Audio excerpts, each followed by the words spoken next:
Good evening. Revelation 5 and verse 5. Revelation 5 and verse 5 reads, "And one of the elders said to me, 'Stop weeping. Behold, the Lion that is from the tribe of Judah, the root of David, has overcome so as to open the book and its 7 seals.'" Lions live in social units called prides.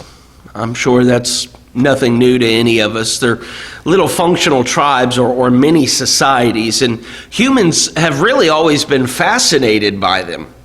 I used to always watch, Wild Kingdom or something like that growing up and seeing them. In fact, some of the oldest paintings in history are in the Chauvet Cave in France. And they contain an artwork called the Gallery of Lions. It's nothing but these old paintings of lions. And in the New Testament, too, we find lions. 2 of them. Don't know if you ever noticed that, but there's 2 lions in the New Testament, to be exact. One is worthy of eternal worship, and one is worthy of eternal condemnation. So let's go ahead and look at the first lion. That is the Lion of the tribe of Judah. Jesus is the Lion of the tribe of Judah. The verse about him and it's part of really a more remarkable story there in Revelation chapter 5, where there is this scroll and no one in the universe can open it. And this makes John, the apostle who's writing Revelation, who was in the Spirit on the Lord's day, weep.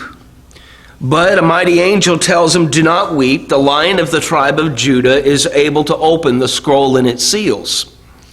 And then further in the chapter, we learn that this lion is worthy because he became a lamb.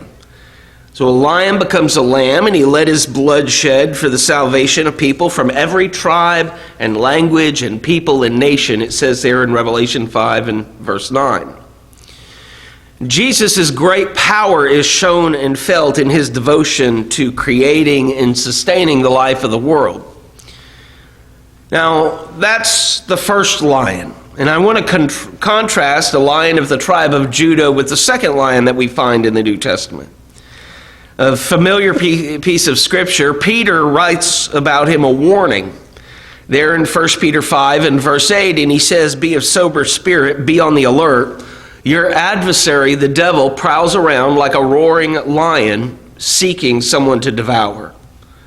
That is the lion of destruction. So we've got the Lion of the tribe of Judah, and then we've got the lion of destruction. The lion is Satan himself in that case. Now, what are his powers? Well, fear, destruction. You think of lions devouring, consuming, death. We don't necessarily think of lions as gentle creatures, and that would certainly be the case here. While Jesus is the author of life, Satan is the bringer of death. In fact, you probably remember many years ago that animated Disney film, The Lion King. Maybe you saw that. If this were the Lion King, then you might see God as being Mufasa. Mufasa, that was Simba's father. He's the older, the wiser, and he's the more caring of the 2 adult lions. He's the one whom the whole savannah in Africa looks for leadership. And where under that leadership, the land, it's lush with promise, the sky shines on everything that's there. Well, the second adult lion in that movie is Scar. Now, that's Satan. The lion, he runs around. If you've never seen the film or if it's been a while and you don't remember, Scar runs around with a bunch of laughing, foolish hyenas. And if you remember the movie, the Pride Lands turned dark and barren. And food becomes scarce when Scar takes over. And eventually they start to turn on each other. Now, in the movie, Scar killed Mufasa by throwing him off a cliff. Scar believed that by getting others to go along with him, he could defeat Mufasa. And for a time, he had free reign. That's when everything started to become dark. And, the water dries up and food is scarce and what have you. It's kind of like Satan convincing Eve in the garden that he believed that he could defeat God. He brought sin into the world by convincing her to go against God. So he probably had it in his mind that it was possible. After all, the devil doesn't know all things, not like God does. But in time, in both the movie and in the history of the world, the son, from his father's pride, rose up, and the lion of destruction was cast out. Just like Simba would rise up in the Lion King and he cast out Scar, so it is that the son from his father's pride rose up and cast out Satan through the cross.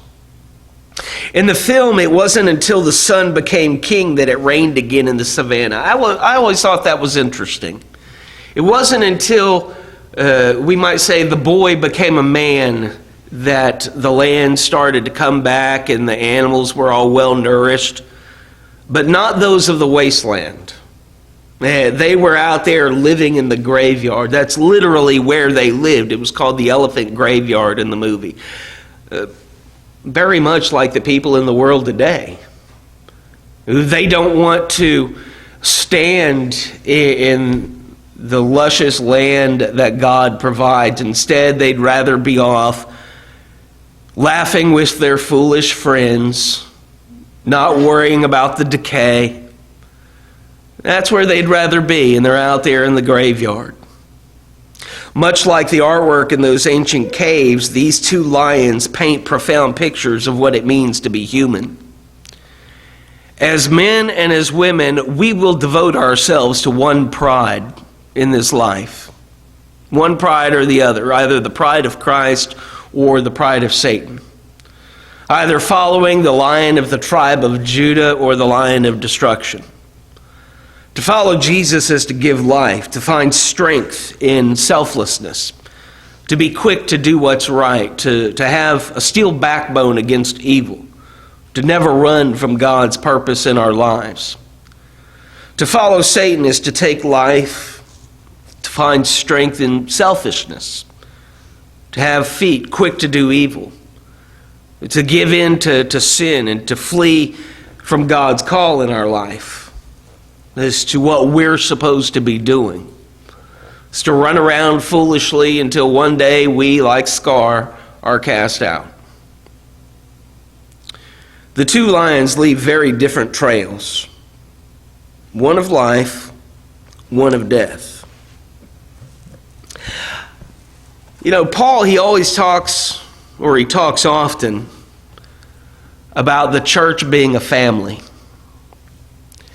But I never really considered it as being part of a pride, headed by a lion who takes care and watches over the others.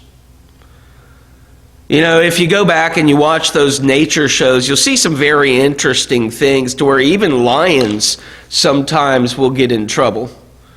And those cubs, they'll get into trouble, and the next thing you know, the rest of the pride comes in, swoops down to help. We need to be more like that.